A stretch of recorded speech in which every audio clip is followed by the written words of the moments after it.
नमस्कार दोस्तों, आप देख रहे हैं बुद्धा इंस्पायर्ड और आपके साथ मैं हूं राहुल यादव। मैं 2 वीडियोस बना चुका हूं और दोनों वीडियोस में सूत्रों के हवाले से एक खबर बता चुका हूं कि बहुजन समाज पार्टी उत्तर प्रदेश के विधानसभा चुनाव में गठबंधन जरूर करेगी और ये गठबंधन कांग्रेस पार्टी के साथ होगा। अब इसमें ओवैसी शामिल होंगे या नहीं शामिल होंगे, इसको लेकर दिल्ली में जब तक बहन जी रहेंगी तब तक ये फाइनल हो जाएगा और आने वाले 3 से 4 दिनों के अंदर मैं आपको और भी इसमें जानकारियां दूंगा कि बसपा किस पार्टी के साथ गठबंधन करने जा रही है। और उत्तर प्रदेश में बहन जी ने कहा है कि कार्यकर्ताओं के साथ कि संकल्प लो, 2027 में बसपा फिर से पूर्ण बहुमत की सरकार बनाएगी। तो जाहिर सी बात है कि बहन जी ने संकल्प लिया है तो सरकार बनाएंगी और खुले मन से वो इस बात का ऐलान भी कर चुकी है कि कार्यकर्ता हताश और उदास बिल्कुल ना हो, मनोबल बिल्कुल ना कम करें। बसपा की सरकार बहुजन समाज पार्टी की पूर्ण बहुमत से आएगी। अब बहन जी जब लखनऊ से दिल्ली गई, दिल्ली में बहुजन समाज पार्टी की जो सुप्रीमो है बहन जी बहुत बड़े मास्टर प्लान पर काम कर रही हैं। और इसके पहले मैंने आपको एक वीडियो में बताया था कि बसपा प्रमुख की, बहन जी की और प्रियंका गांधी की एक बहुत ही सीक्रेट मीटिंग हुई है और इस मीटिंग में उत्तर प्रदेश की भावी राजनीति पर बहुत बड़े फैसले हुए हैं। अब ये जो बसपा कांग्रेस की प्रियंका गांधी और बहन जी के साथ जो मीटिंग हुई है, अब उसके बाद एक और खबर मेरे सामने सूत्रों के हवाले से आई है कि कांग्रेस के एक प्रतिनिधिमंडल ने, डेलीगेशन ने बहन जी के आवास पर दिल्ली में जाकर मुलाकात की है। अब ये जो डेलीगेशन है इसमें कुमारी शैलजा, केसी वेणुगोपाल और प्रमोद तिवारी और उत्तर प्रदेश में कांग्रेस के जो प्रभारी हैं अविनाश पांडे, ये 4 कांग्रेस पार्टी के दिग्गज नेताओं ने बहन जी के साथ मुलाकात की है, बहन जी के आवास पर जाकर। अब ये मुलाकात इतनी ज्यादा गंभीर है कि इसमें 2027 में जो उत्तर प्रदेश का विधानसभा चुनाव होने जा रहा है, इसमें कहा जा रहा है कि सीटों के बंटवारे को लेकर चर्चा हुई।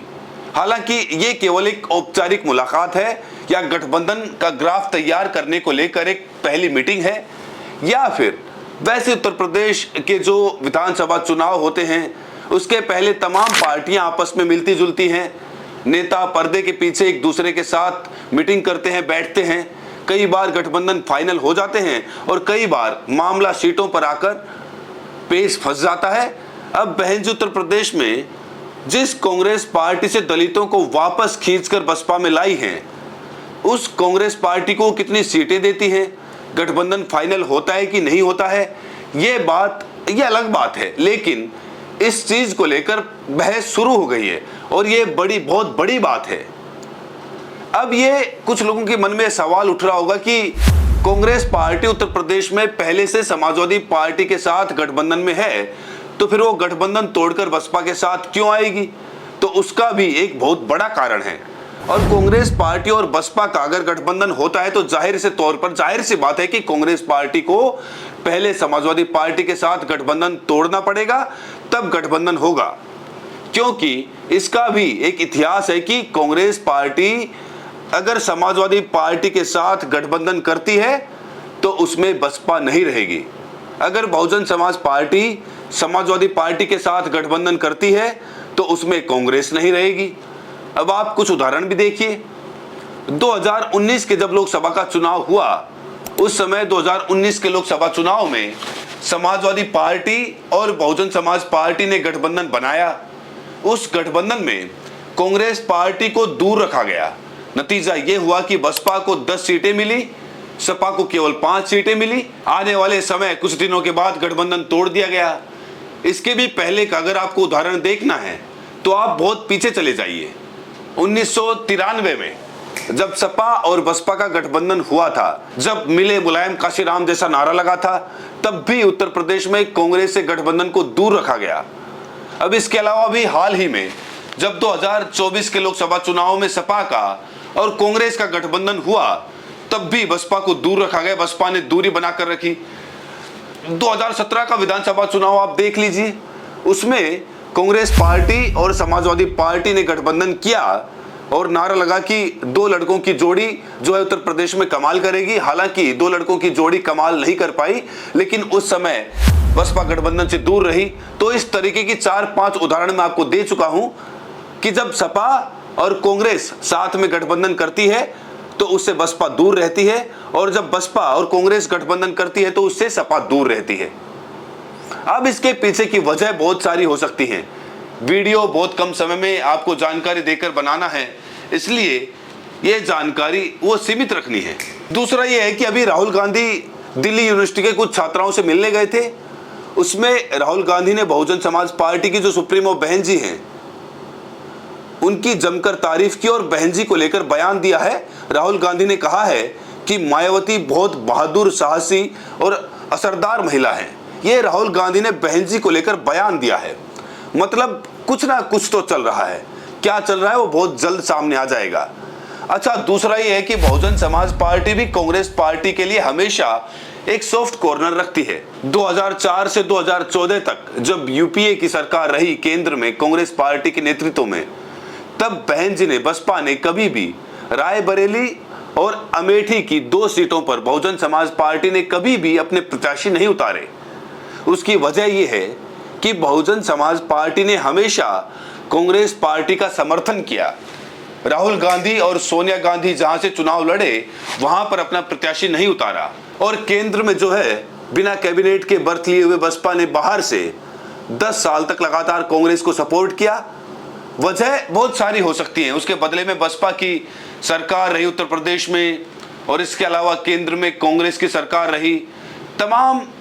दूसरा ये भी कहा जाता है कि बसपा सेक्युलर दलों को सपोर्ट करती है। उसी के नाते बसपा ने हमेशा बाहर से कांग्रेस को सपोर्ट किया, भाजपा को समर्थन देने की बजाय। तो तमाम सारी चीजें हैं। फिलहाल उत्तर प्रदेश में जो है इस समय 2027 के चुनाव को लेकर बहुजन समाज पार्टी और बहन जी काफी ज्यादा सक्रिय हो गई हैं।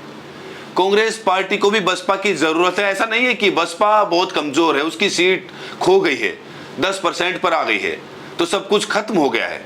अभी भी बसपा अगर अकेले चुनाव लड़े, और बहन जी की दरअसल उम्र बहुत ज्यादा हो चुकी है, मुझे नहीं लगता कि अब वो उत्तर प्रदेश की हर विधानसभा सीट पर जा पाएंगी। मंडलवार अगर मंडल में भी बात चली जाए तो ये भी अपने आप में बहुत बड़ी बात है। लेकिन अब बहन जी को पता है कि अगर वो राजनीति में, उनके पास सक्रिय समय बहुत कम बचा है, तो वो उत्तर प्रदेश में कम से कम एक बार बसपा की सरकार और बनाकर जाएं।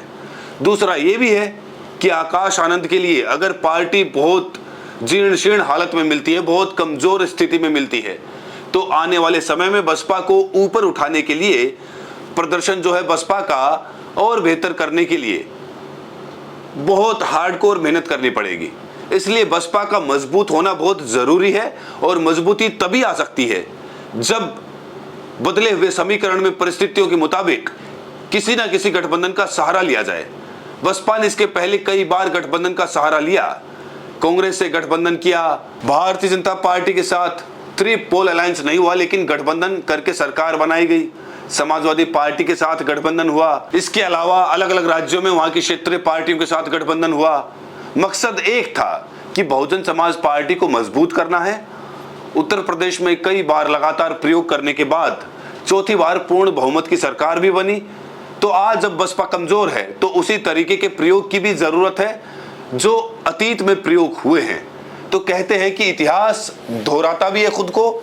तो गठबंधन का, बसपा का जो गठबंधन करके खुद को मजबूत करने का इतिहास रहा है, देखते हैं कि वो कितना आने वाले समय में उसे कैसे दोहराया जाता है। दूसरा, कांग्रेस पार्टी के पास भी मजबूरी है।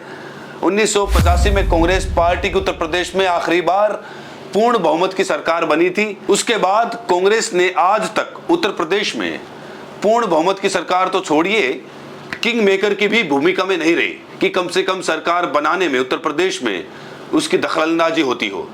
तो इस बार अगर बसपा का और कांग्रेस का गठबंधन होता है तो पहली बात तो गठबंधन होने से ही एक बहुत बड़ा संदेश जाएगा, मुस्लिम वोट बैंक बहुत बड़ी संख्या में जुटेगा। अगर ये गठबंधन होता है तो दलित समाज में बड़ा संदेश जाएगा। बसपा की सरकारों में दलित समाज को बहुत ज्यादा राजनीतिक लाभ हुए हैं पूर्ण बहुमत की सरकार से। तो इन सब चीजों का जो संदेश जाएगा वो कहीं ना कहीं बिखरे हुए वोटों को भी इकट्ठा करेगा। तो ये जो खबर आई है बहुत महत्वपूर्ण खबर है। अब देखना है कि इसमें आधिकारिक ऐलान कब होता है। फिलहाल ये तो सच्चाई है, मेरे पुख्ता सूत्रों के हवाले से खबर है कि दिल्ली में बहन जी से कांग्रेस के दिग्गज नेता लगातार मुलाकात कर रहे हैं, संपर्क कर रहे हैं और बहन जी दिल्ली से जब लौट के आएंगी तो बहुत बड़ी खबर लेकर आएंगे। फिलहाल कांग्रेस का और बहुजन समाज पार्टी के बीच में जो केमिस्ट्री चल रही है, गठबंधन को लेकर जो सुगबुगाहट चल रही है, आपको क्या लगता है कि वाकई में ये गठबंधन होना चाहिए? उत्तर प्रदेश में भारतीय जनता पार्टी से मुकाबला करने के लिए क्या इस तरीके के गठबंधन की जरूरत है? कमेंट करके जरूर बताएं और साथ में ये भी बताएं कि आप ये वीडियो देश के किस कोने से देख रहे हैं। बहुत बहुत शुक्रिया।